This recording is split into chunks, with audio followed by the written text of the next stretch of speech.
friends, here from FSBushcraft. Got a special little video. I had a challenge a while back, a few months back actually. Chris from Windham Woodcraft sent me a little container. It's one of those see-through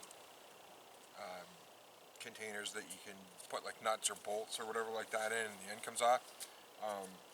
There's also, I'll put a link in the description down below. He sent one to Cole Craven as well, and Cole had turned around and done his video on it. But the idea was to take it and try to get what we could get into it to make our own little survival kit. So basically with mine, it started out, as you can see, I turned around and put some bank line wrapped around. I've got almost 50 feet of bank line, believe it or not, wrapped around this. And then I've got on the caps,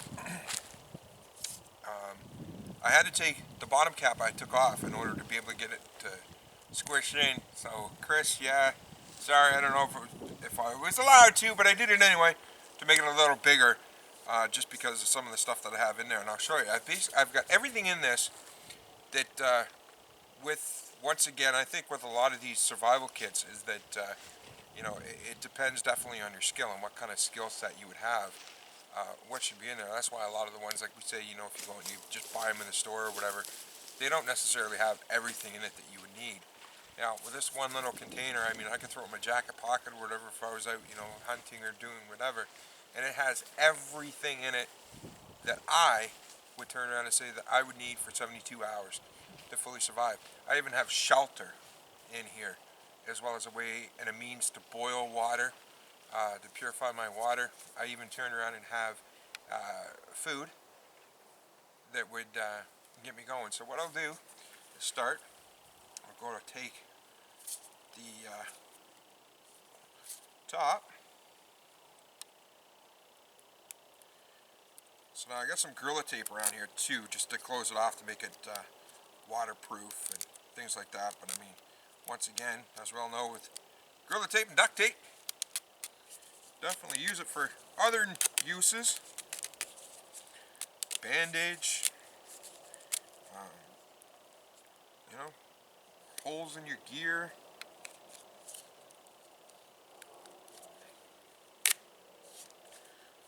So try to keep that so I can save it, put it back on.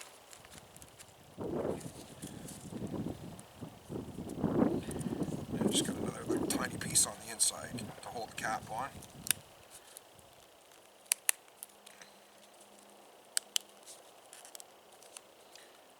Alrighty, she's open. So the first thing in the bottom, I've got one of those small little chain, I guess chainsaws or whatever you want to call them, cutting small stuff. Some of them are not the best in the world. They do turn around and snap off here. This one, honestly, I have not tried it. I am going to do that at the end. I'll do a little clip and we'll try using it and see what happens. But, so I got a saw in order to be able to cut wood. Just a little tea light candle. The purpose of the tea light candle, I mean, I can use it myself if I had to, you know, make my shelter or whatever. I'd have it in there as a light source. It's got the wax in it. I can turn around and use the wax to use as a fire extender. You know, trying to get a fire going. Many, multiple different uses for that. Now the fun stuff.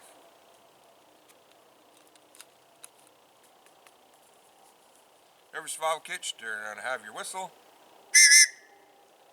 Nice and good. A small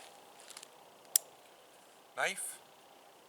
Once again, you know, to turn around and make some steaks or whatever I would need to do, or cut the cord, all that kind of stuff. Could actually turn or use, you know, got a small fish or small game, anything like that.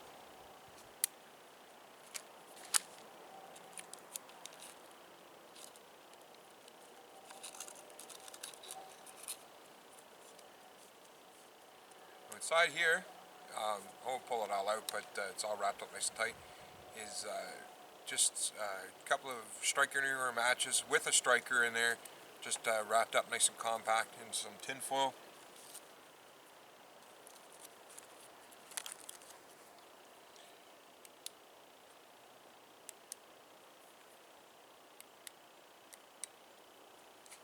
And of course it's so bright.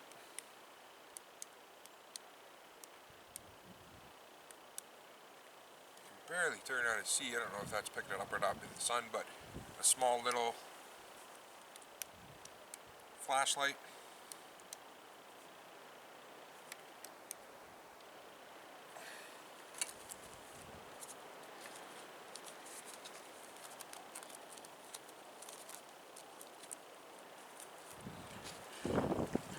Small ferro rod.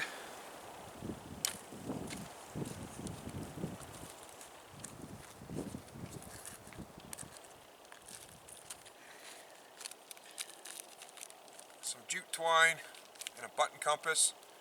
You can use the jute twine obviously with the ferro rod, and a small button compass, which is actually dead on accurate. North to Dataway, south is directly behind me, east and west, so it's working perfect.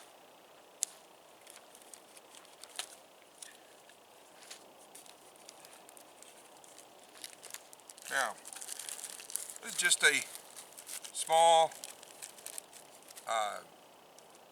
emergency poncho that you can use.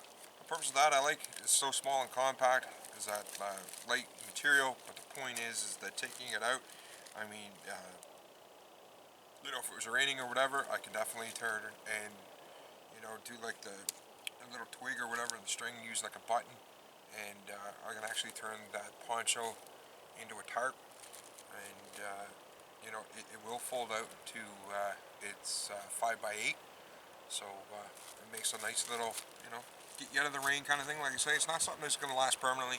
It's something that, you know, if it did turn, hit the sticks or do whatever, you know, it would definitely turn on and punch through it. Prime example, it's only it's 0.25 millimeters propylene, so you know, it's not that big at all, or not that thick at all. So you definitely, you know, you have to be careful, but it would get you out of the wet.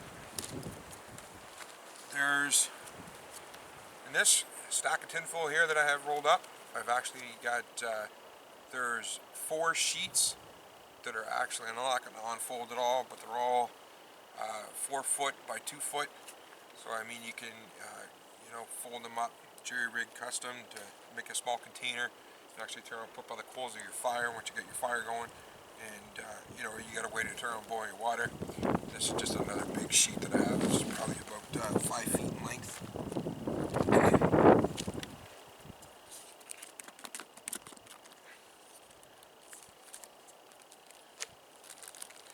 In here, I just got a small little first aid kit, gauze wrap that's actually 2" by 6 feet. So more than enough gauze to turn around and make up a bandage, whatever the case may be. And as well as the adhesive wrap, a couple of bandages, some alcohol swabs, antiseptic swabs. We've got some Advil and Aleve in here, as well as Q-tips. That just take the Q-tip, cut it in half, and, you know, double up your Q-tip. Now with that, I'll just pull the cotton off the Q-tip. Once again, turn on and use the ferro rod, or, you know, if you got a small, not a deep cut, but, you know, medium size, you know, you can use the Q-tip to clean it out, or the case may be. Once again, like I say, it's all geared towards 72 hours. I have a beef bouillon cube, which you can actually break up into half or quarters, whatever the case may be, with your water. Throw it into your pot to give you a little substance, something to get going. And everything's thrown away. And last but not least, get it out of here.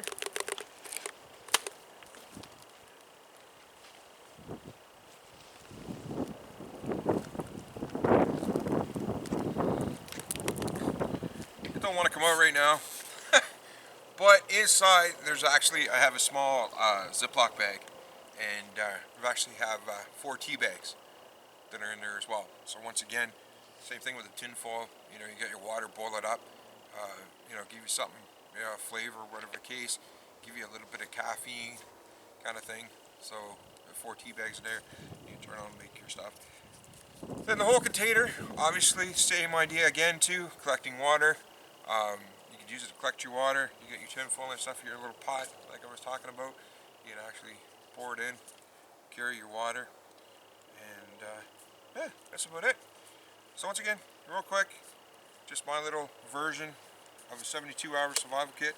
Like I said, it goes to show there's not a whole lot there, but like I said, you know, with experience and with knowledge, you don't need a lot to survive. I mean, we've shown that a few times myself in videos where, you know, going out with minimal gear, you know, you can get by. Like I said, this would be definitely, I would say 72 hours. After that, yeah, I'd want to get found. But anyway, once again, thanks so much, Chris. Awesome challenge. Hope you like it, dude. And once again, Peter from FSBushcraft. God bless. Okay, so just quick to end out the video. Like I said at the beginning, we try the saw now. I'm not going to take credit for it being in the branch. Mr. Cole Craven is here with me, and when I went to go pull it out, he's like, "Hey, I got an idea." And great idea. I never even thought of it.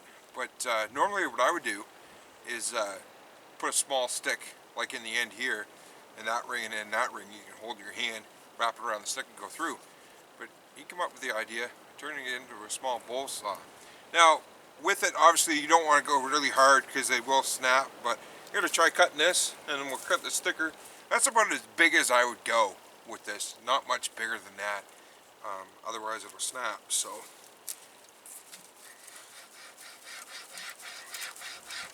now the trick to these two is that, I know on the older ones I've used, you don't want to go super fast because it will turn around and heat it up, and a lot of times that's what snaps the cable.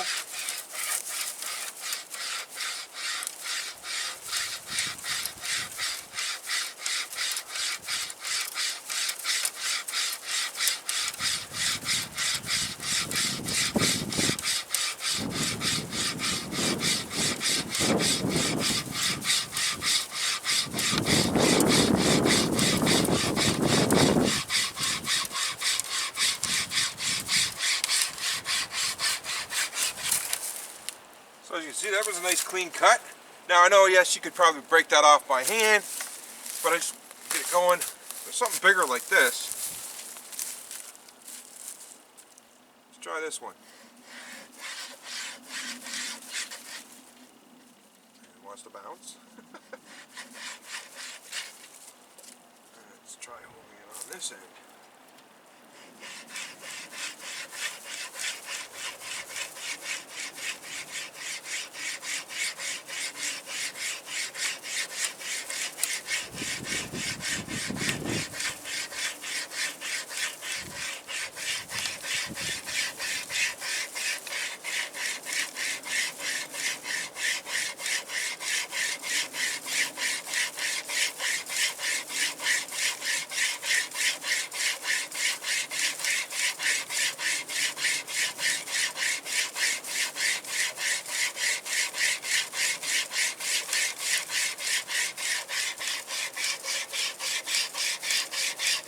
I mean, I could probably snap that off right now, but I'm almost through, so.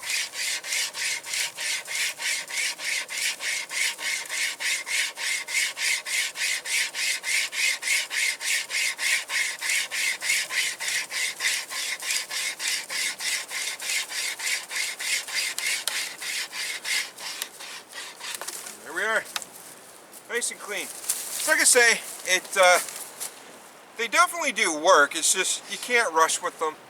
You know, take your time, go through it slowly, and you know, that's about 1.5 inches, almost 2 inches. That's about the max that I would try to cut through it. Cut through anything bigger, it's definitely going to overheat and snap. But once again, got to give a shout out and a thanks to Mr. Cole Craven. I wouldn't have thought about doing it that way, and you get yourself a little bow saw. So once again, thanks a lot for watching, guys, all the support, everything else, much appreciated. Peter from FSBushcraft.